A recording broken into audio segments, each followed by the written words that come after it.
Mobile is on the main stage, and I don't know if you got the subliminal advertising, but I'm going to show it to you. It's right there on the main stage at Think B2B, and it's right there. So all of you that go back and decide that you have to do mobile advertising, the next 29 minutes have nothing to do with it. It's the subliminal advertising from Google. I want to start, I took note of something that Andy from GE said earlier in the day, which is we're looking for data points. We're looking for an understanding of the user, and we're looking for an understanding of the market. So I'm going to do 28 or 29 minutes on exactly that, and then I'm going to give you a chance to ask some questions. And I know you've been sitting for a while, so I want to make it as interactive as possible. This is not the exhaustive talk. You have to come back for an entire day if you want the everything mobile. This is 28 minutes on what we think will be useful, and if we were in the audience, what we think you would want to hear from us. And so I apologize in advance if this isn't exactly what you want, but I think this is the beginning talk on mobile. I'm going to start with a video that I'll come back and explain. Can we run the video? Ever feel like you're missing out on mobile internet because smartphone plans cost too much? Well, T-Mobile's here to help. With America's largest 4G network, Facebook, gaming, entertainment, the best of what the internet has to offer right at your fingertips. T-Mobile gives you all this for just $49.99. Introducing T-Mobile's best plan ever. Unlimited data, talk, and text. 2 lines, just $49.99 each. From America's largest 4G network. Now faster than ever. T-Mobile. Now, I love ninjas as much as the next guy, but 2 lines, $49.99, unlimited talk and text, right? 2 lines, $49.99, unlimited talk and text. Why is T-Mobile promoting unlimited talk and text and data, right? Data is now central to the value proposition, right? It used to be that the spokesmodel was telling you about something and the spokesmodel was on the phone, right? Or they were telling you how many red dots or blue dots were on the map and how much coverage they have. But the service providers are now fighting over who can deliver you better data services, ninjas, slicing watermelons, and whatever else, but better data services for a cheaper and cheaper rate.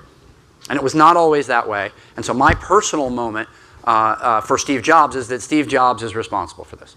And this started in 2007. So none of us knew it at the time. But with the launch of the iPhone, Steve Jobs removed Nokia, sorry Nokia, as the company that governed how quickly we evolved as a mobile industry. And launched something which changed dramatically. And over the course of the last roughly 4 years, you have seen the networks improve. You've seen the speed of the devices and the processors and the screens improve. You've seen what you can do with the devices improve dramatically to a point now where you can walk into any of these stores, Verizon store, T-Mobile store, Sprint store, and for $99 with a 1-year contract, or for free with a 2-year contract, you can get a large screen processor, a fast processor on a high-speed network. Right? And with that, you can consume all of the things, and if you like ninjas, you can slice watermelons. That is incredibly powerful. And why is that important? It's more important if the slides advance. Why is that important? If you go back to that moment, that Steve Jobs moment, which we will very much give him, from 2007 on, we have seen a dramatic increase in the number of people who are accessing mobile data. And there's any number of different things. This is a requisite slide in any presentation about mobile is the rapid growth. Here we benchmark against desktop. Desktop is not going anywhere, and we will explain how they complement one another in a moment. But mobile is coming. Is this different from anybody's experience here? How many people have not used maps on their phone in the last 48 hours? Nobody? I've never asked that question. Nobody has not, double negative, used maps on their phone in the last 40 hours. I should stop right now. That's amazing. Nice job, everybody. How do you think we got here? My cab driver didn't think this building existed. The building... My closing is that your phone is smarter than your cab driver.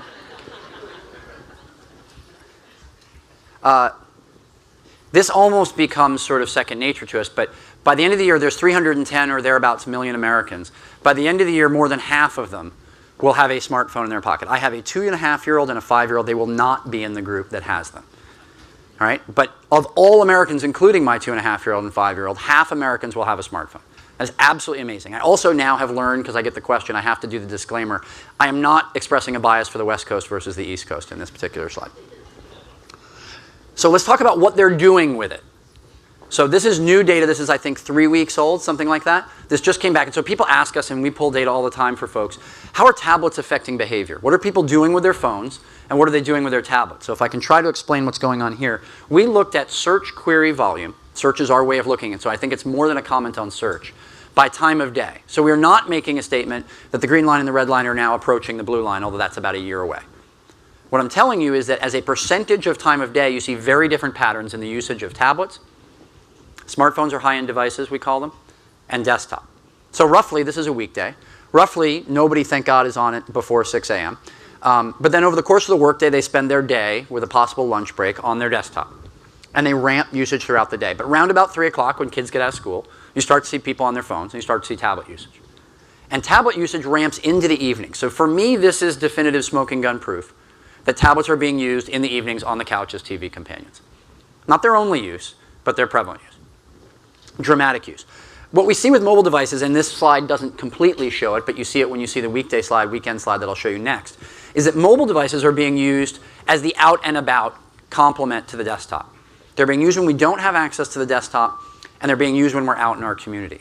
So your digital connectivity used to stop when you walked out the door. We're now taking our digital connectivity with us into the community, and we're interacting with the physical world around us, and we're interacting with the maps as we try to find the difficult-to-find building on 16th and 8th. If you look at weekends, it's even more pronounced. I can't wander far away from the podium. We're not on our PCs on the weekend, thank God. However, we are on our phones even more on the weekend. We're using it to find the Best Buy, to find the flat screen TV. We're using it to check maps. We're using it for a lot of different things. Presumably, we're using ninjas to slice watermelons on the weekends. But you see it as a complementary behavior. And we've done a lot more research on this, and we can go deeper to the extent that this is useful for you. But smartphones have become a complement to the desktop. And there's an entirely different usage pattern of queries. They're very navigational. They're very informational. They're very immediate. Lots of data in this area. This is the last slide I'm going to show on the data about the users. I'm going to try to race through it in the interest of getting you to the finish line today. But there's lots more data. Please talk to your Google teams, and we can help you understand how the consumer is with your keywords and on particular things that are of interest to you. Trying to bring this back to things that are interesting to this audience and thinking about who are the users on mobile. So the first thing to say is it's pretty much everyone. I sometimes make a joke and say, it's not really grandma just yet, but it's everybody else. And we can reach them. And so you've started to see the Nielsen's and the ComScores of the world begin to track the audience and who can you find and what are they doing. And that data is available from Nielsen and ComScore. And we have it as well, and we can get it for you depending upon your audience, which people in this crowd differ on. And we do this for retailers, and we do this for autos, and we certainly do it for B2B as well. Very, very powerful way to reach that audience right now. Not 2 years from now when it grows. Mobile is a right now conversation. The B2B, the small business owners are there, and this is something we think a lot about. Google's doing a lot of work to help small business owners get their business on mobile precisely because of the way the device is being used. So because the device is being used in the community, it's being used to walk around, we think it's more important for the small business owner to have a mobile site at times than a desktop site. Because that's how they're finding the cup of coffee or the pizza or the place to buy that item that they're looking for. And so increasingly an area of focus for us, they're already there. We're working to help them put their business on mobile so that when you're all using a local map or using queries to find something in your neighborhood that you find it. Jason, yes? are those worldwide numbers or US numbers? I believe these are US numbers. Good question. Let's look at the footnote. ComScore plan metrics. I'm going to come back to you. I believe those are US numbers. US. Thank you, Peanut Gallery. This one you know. So I asked you the question about you using this group as a target segment. You over-index on your use of this thing. You're using it for everything, and you got a lot of them. So we're going to count up now. How many people will start at 2? Laptop and phone. How many people have 2 internet-connected devices? 2 or more. 3 or more. Your TV at home might or might not count. How many 4 or more? And here, 5 or more. Thank you. How many, pardon? I presume I would count a Wii. Our world is connected. There go the hands. How many of you are ninjas on your Wii? The point is that we over-index. I'm in this group. Our kids over-index, and our kids will use this very naturally. The technology is there, the connectivity is there, and it is changing how people interact with both the world around them, retail environments, and just about everything.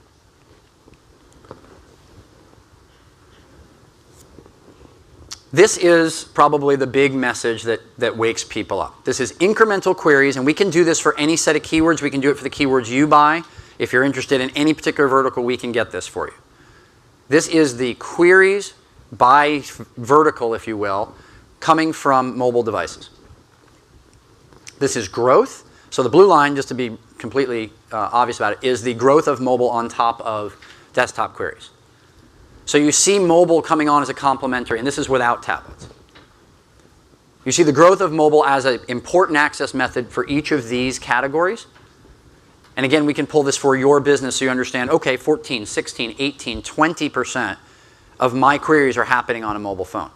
Quick serve restaurants. Who wants to guess where quick serve restaurants is? A percentage of queries happening on a mobile phone. Somebody who doesn't work for Google. 80%. No.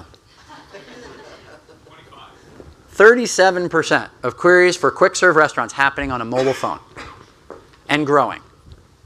So you've got half the Americans with a device, and they're using it more. The Americans that have a smartphone are doing 50 times more searches than those that don't have a smartphone on mobile phones. So mobile has become an absolutely critical part of how your customer finds you. If it's 20%, that's 1 in 5. That's 1 weekday each week that the customer can't find you if you don't have a proper site. So I said it's like not being open for business on Tuesdays. If you don't have a mobile site, you're not open for business 1 business day a week. So the first message we say to all of our customers, go look at your own mobile site critically. Can you do business, whatever your business is, on that mobile site? Can your user engage you on that property? And if you don't honestly think they can, please put your energy there. There's nothing more important than mobile. There's a lot more to do in mobile, and I'm going to show you. But if you haven't done that, please start there. Everybody appropriately focused? Okay. Okay, what I'm going to do now is a quick segment on the rest of the first part of this was sort of why to care about mobile, and we've got whole sort of long presentations we do. I'm going to pivot now into how. Let's say you agree with me, Jason, I get it. It's 20% of my queries or more. My customer's coming, and that number is only going to grow. What do I do? And I get this a lot, and this is where my team spends a lot of their energy, is helping people figure out how to take advantage of the mobile opportunity. And it's different. It's different depending upon who your business is and what you do. So I'm going to show you a couple of examples behind the back. The first thing is back to the site. Right? There's some very, very basic things that you should be doing with your mobile site, but you should think about it if people are using it for a minute, and if they're using it with one finger because they're doing something else, cup of coffee or whatever in the other hand. So my guess is, no matter what you did with your first take at your mobile site, you put too much on the page. That's okay. Rapid iteration. Track that, understand it. If you're an Omniture user, a Google Analytics user, understand how that user is engaging you, what they want to do and what they don't, and iterate on that really quickly because it's changing every month. I'm not going to run through these individually, but keep it simple. Big buttons. Watch what they do, iterate. I have a great story I tell about Pizza Hut. I'll tell it very quickly. Pizza Hut launched thinking that people were going to use the mobile site for 3 things. To store their personalized pizza and have one-click ordering, to find a store, and to click to call to order. They really wanted people to do this, store my pizza personalized thing. So that was in size 36 font, and then they 26 font and 24 font. Nobody stored their personalized pizza and clicked an order. A lot of people use the store locator, and a lot of people click to call. You do not see personalized pizza one-click ordering on their site anymore. You see lots of, here's how to find your local Pizza Hut. Iterate quickly, track it independently. People are going to use it differently than they use your desktop site. Please invest in the mobile web property. Quick market research. How many people, and this is not going to call anybody out and hold you to this, how many people are satisfied with their mobile web presence? I'm not going to pull you up on stage, I promise. Not one of you. How many people are going to leave here and go call someone and do something about that? Thank you very much, I'm all done. He is. There we go, I got one. Please invest in it. The user's trying to find you, and if they don't find you, they'll find someone else. A specific example that we thought called out from the category of somebody who kept it simple, kind of took a new take. So this notion here of you self-identifying who you are and then customizing the experience was something I hadn't seen before. Segmenting their audience and trying to understand what people are doing. This is mostly a learning exercise for Sybase. 3 specific things on how to reach and what to do with the consumer on the mobile data world, web and apps. All right? 3 big things that you can do. The first is engage them when they're browsing, drive awareness. The second is find the people that are looking for you. And the last is build brand. And mobile is exceptionally good at all of these. And I'm going to give you 3 quick examples in the name of keeping this moving. So the first is find people while they're browsing and engage them. So this is an awareness-driven thing, and I'll give you some data in a minute. Very, very basic example from Cisco, where Cisco used sight, sound, motion. They use video. I'm not supposed to wander off the edge of the stage because you get feedback, but we'll see how far I can go. So what you see at the bottom is you see 3 buttons, right? Go to the site and some shopping-oriented things and something to download. This is very basic interactivity using video assets that they already had. I recommend 30s or less. Do not make something longer than 30 seconds. But people will consume video and love consuming video on a mobile phone. Very, very basic campaign, driven from a banner or from an interstitial as you start an app in this particular case, and some very, very basic branding results. So we run brand studies whenever we possibly can. I would say the vast majority of our branding campaigns have them, and the vast majority of our campaigns, I can think of only a couple in 5 years of doing this, that did not move the needle like this. People are engaging with mobile content, and we'll show you an example of what it looks like in a minute. They're engaging with it. The touch screen helps. This device is incredibly personal, and in many cases, they're sharing that. So they didn't do it. Let's see if I can go back. They did not put a send to friend thing here. With a lot of movie trailers and car commercials, a lot of stuff Mike Yap was just showing you, a lot of people are treating the ad like content and sending it on to friends. So it's a new environment, and you're able to absolutely move the needle on brands. Quickly, we're going to run a study, and don't run it just yet. This is an example of acquisitions. This is an example of information seekers, finding people who are trying to solve a problem on a mobile phone and how effective mobile is at that. Can we run the video?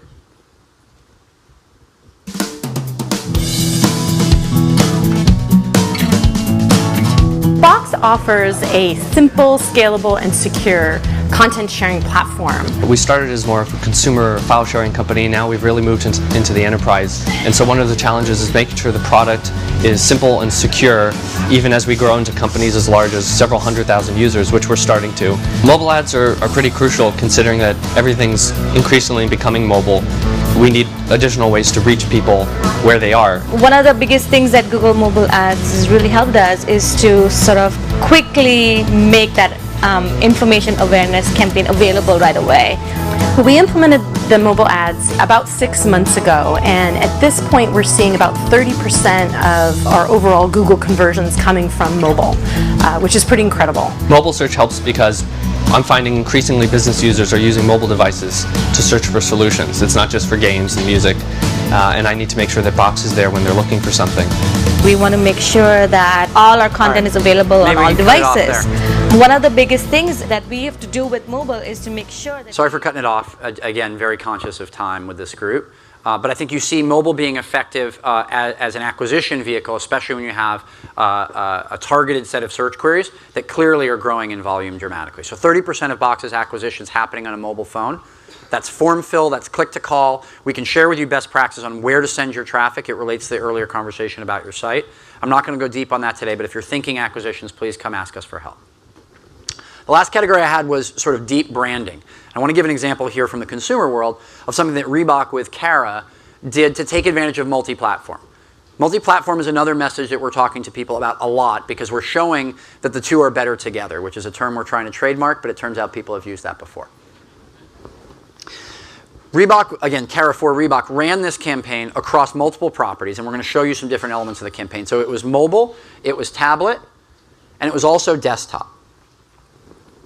So this is something that they benchmarked against historical campaigns that they had run just on the desktop. Here they ran on YouTube with a masthead, which allowed them to place some cookies and do some remarketing. And the remarketing happened on mobile as well as on the desktop. So a lot of really effective marketing techniques, and on top of that, they leverage rich media on tablets as well. So in the example here, what you see is you see a video box with using some of their existing assets with some interactivity around it that allows you to do some really, really compelling things on a touchscreen device that gets the user engaged. And again, you see all the brand metrics that we talked about earlier. So the results from this, I'm out of range, is that based on their internal benchmarks, this dramatically outperformed. I'm not going to read all these, but they have benchmarks on where they wanted to be on tablets from Kara and from the client. Again, on brand conversions, the study that we just showed, the number of people that got to a destination, that completed the video view, that actually engaged in the way that the client wanted, and the people who responded to a video. So a very, very effective part of an overall strategy and a branding strategy, as well as a standalone strategy as well. This is the number that blew me away, is sort of a 9 times higher click-through rate based on remarketing from the desktop and the YouTube campaign, which establishes a large base with whom to remarket to, is the people who clicked on and engaged with the ad on YouTube ultimately got remarketed to here. And I'll talk a little bit about remarketing now. So that was 3 quick sort of best practices of categories. One around engaging a user for awareness. The second around information seekers, finding people who are actually looking for what you offer. And the last around sort of big sight, sound, motion, branding, and rich media. So quickly, talking about where we're investing. And I promise you I'm near the end. 4 areas that we think are critical to mobile fulfilling, because mobile has the scale, mobile has the ability to deliver that engagement that we've talked about, but things that we're investing in very heavily. I spoke about remarketing already. Remarketing and finding that user and engaging that user in the moment is a very, very powerful tool that has not existed in mobile, and it's something that will become at scale in 2012. It's a place where Google's leading, and it's a big investment on our part across different properties. The second is ad serving. Being able to actually track and have your agencies manage campaigns in the way that you're accustomed to on desktop, and having that all centralized. Mobile historically has been, frankly, somewhat separate.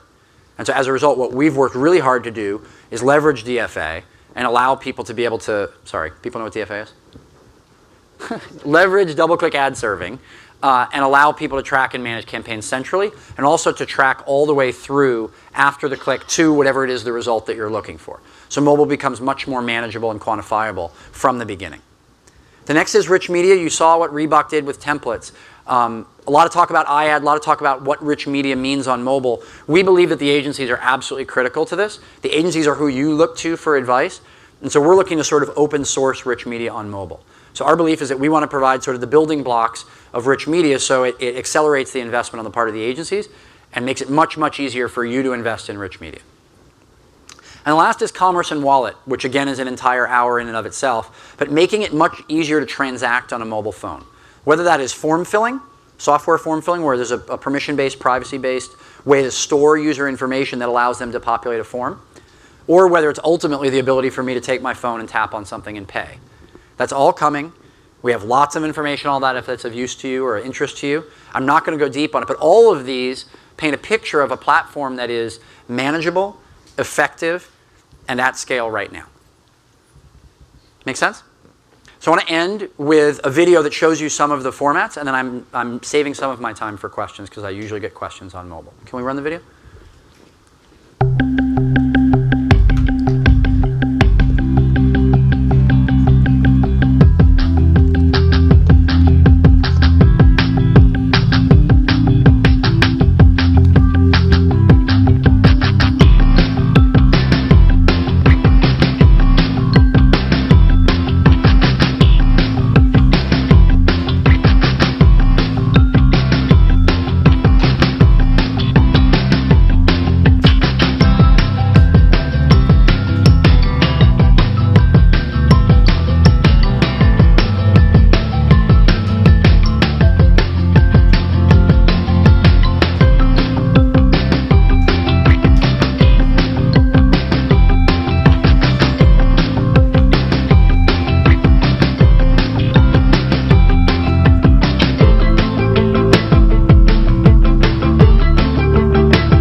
I'm incredibly proud of the results that we drove helping these customers reach decision makers in this category for the people that you just saw.